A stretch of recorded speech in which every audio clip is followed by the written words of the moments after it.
Bem, gente, vamos agora falar de aplicações de derivadas, tá? Então vamos começar a falar sobre máximos e mínimos.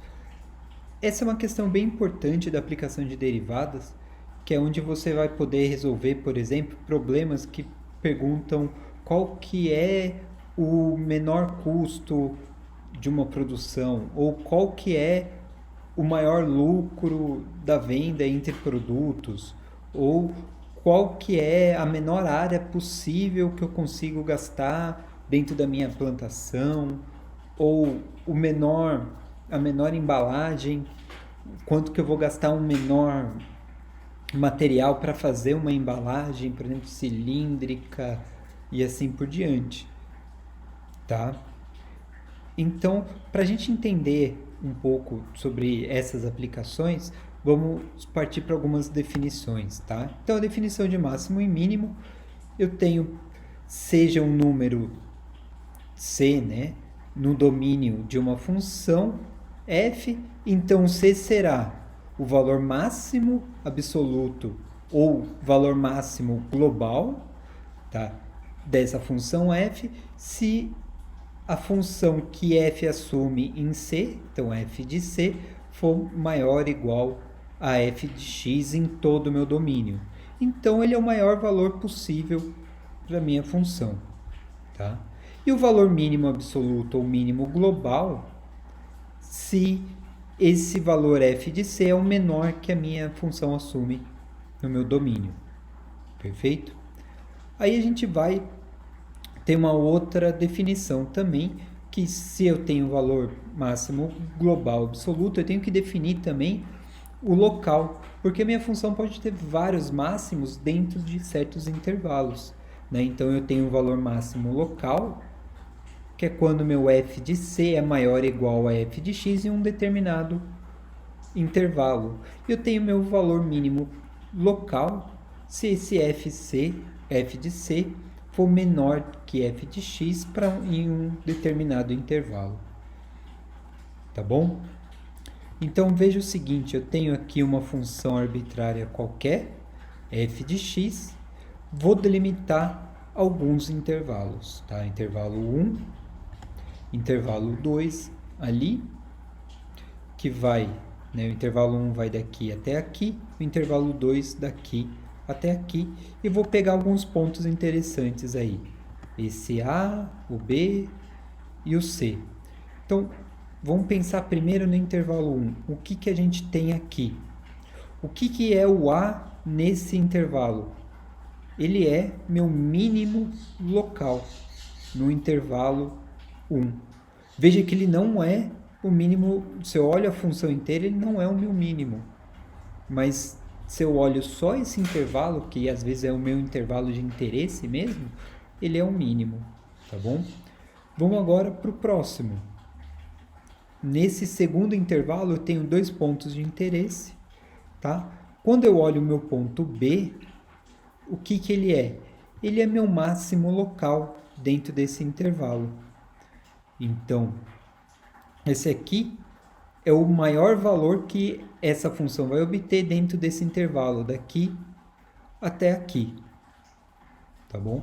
De novo, ele não é o meu máximo global ou meu máximo absoluto, porque a minha função tem valores maiores do que b nesse lugar, nesses pontos aqui.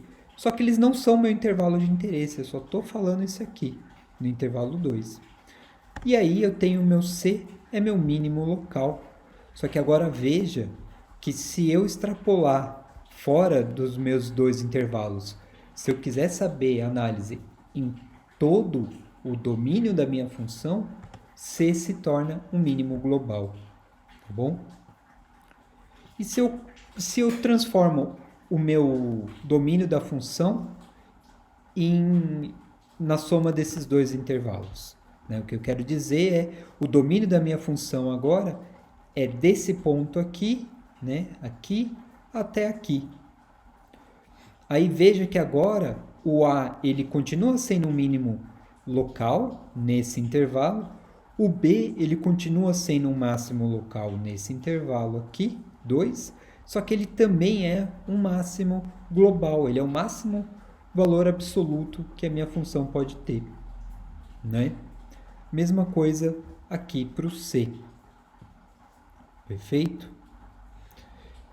Agora, com essa definição de máximo e mínimo, a gente pode passar para um ponto que é o teorema de Fermat, tá bom? Então, o teorema de Fermat me diz o seguinte: se f de x tiver um máximo ou um mínimo em C, e se a derivada nesse ponto existir, então essa derivada vai ser igual a zero. Tá? Então, se eu sei que é um máximo, se eu tenho o máximo da minha função, a derivada ali vai ser igual a zero. Mas veja, o teorema de Fermat tem uma pegadinha, que é a seguinte: se eu sei que aquele ponto é o máximo, o que o teorema de Fermat fala é que a derivada ali é zero. Mas nem sempre a derivada zero implica que é um máximo ou um mínimo, tá? Isso entra na próxima definição, que é a definição de número crítico, tá? Então, o número crítico de uma função f de x é um número c no domínio da função tal que ou eu tenho a derivada igual a zero ou a derivada não existe, tá bom? Então, eu tenho meus máximos e mínimos, eles são números críticos, mas nem todo número crítico é o máximo e mínimo. Perfeito? Então, tomem cuidado com o teorema de Fermat e a aplicação dele. Perfeito? Então, vamos fazer um exemplo para vocês entenderem um pouco melhor sobre isso.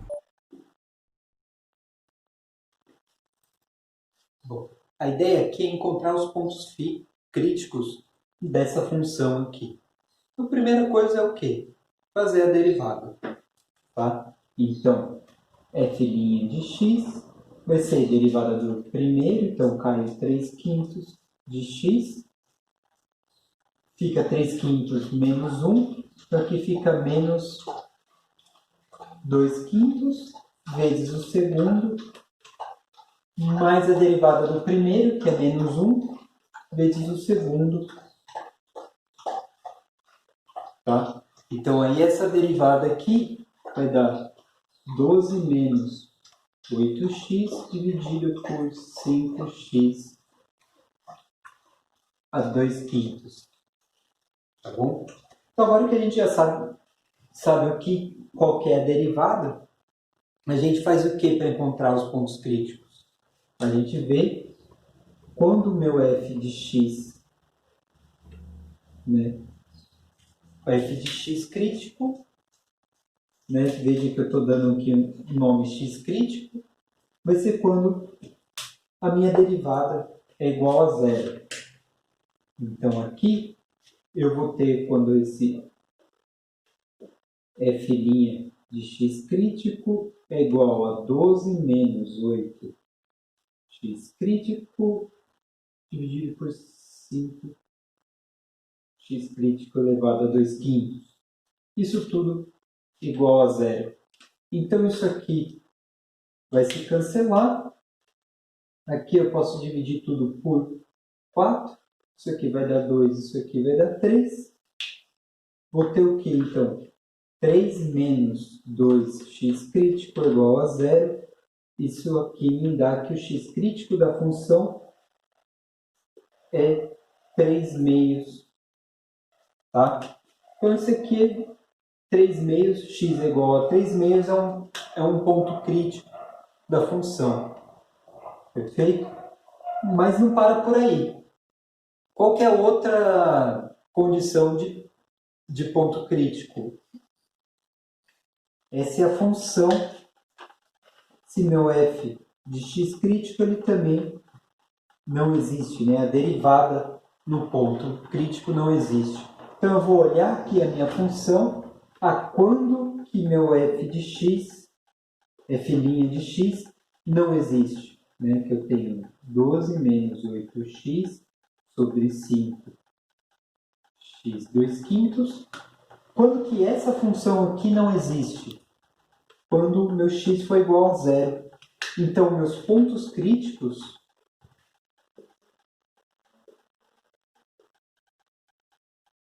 de f de x serão 0 e 3 meios. Tá? Então, essa é a resposta aqui. Então, a grande questão que fica agora é o seguinte. Tá, o teorema de Fermat me diz que quando eu tenho um ponto máximo ou um ponto mínimo, a derivada da função vai ser igual a zero. Perfeito. Só que é a mesma definição de um ponto crítico. Adicionada com o quê? Com a derivada, o ponto onde a derivada não existe. Então, quando que eu sei que um ponto crítico é um máximo ou um mínimo? Tá? Aí entra para o próximo teorema que a gente vai falar. Bom, então o teorema do valor extremo me diz o seguinte.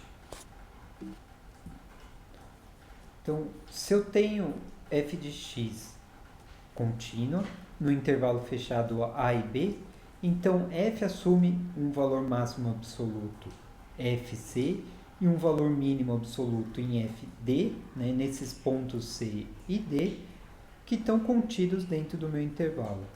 Tá?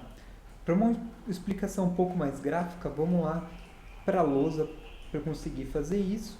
E depois eu resolvo mais esses dois exemplos para vocês. Então, vamos lá.